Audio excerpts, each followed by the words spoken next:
السلام علیکم ورحمۃ اللہ وبرکاتہ۔ نحمدہ و نصلی علی رسول الکریم، اما بعد، اعوذ باللہ من الشیطان الرجیم، بسم اللہ الرحمن الرحیم۔ پریشانی کے وقت کی دعا۔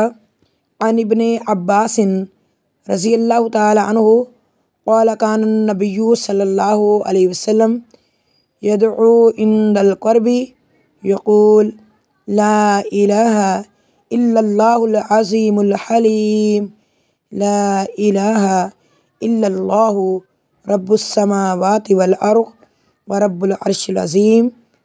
ابن عباس رضی اللہ تعالی عنہما سے روایت ہے، کہتے ہیں کہ نبی صلی اللہ علیہ وسلم پریشانی کے وقت یہ دعا فرمایا کرتے تھے، لا الہ الا اللہ العظیم الحلیم، لا الہ الا اللہ رب السماوات والارض ورب العرش العظیم۔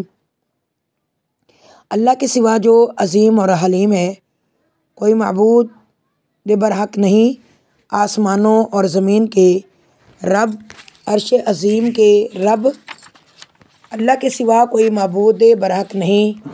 نیک خاتون اکثر وقت اللہ کے ذکر میں مشغول رہتی ہیں، تمام موقعوں کی مسنون دعائیں پابندی سے پڑھتی ہیں۔ ایسی عورتوں کی روح کو اللہ سبحانہ و تعالی ایسا قرار عطا فرماتے ہیں کہ اس کی زندگی میں غموں کی کوئی حیثیت نہیں رہتی۔ پریشانی کے عالم میں کثرت سے مذکورہ دعا ورد کرنا چاہیے۔ اس حدیث سے یہ بھی معلوم ہوا کہ رسول اللہ صلی اللہ علیہ وآلہ وسلم پر بھی پریشانیاں آتی تھیں۔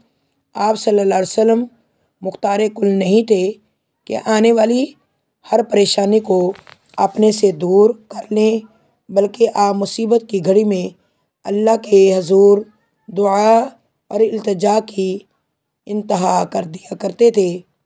اللہ تعالیٰ ہمیں بھی مصیبتوں کے وقت، پریشانیوں کے اوقات میں اللہ رب العزت کو یاد رکھنے کی توفیق عطا فرمائے۔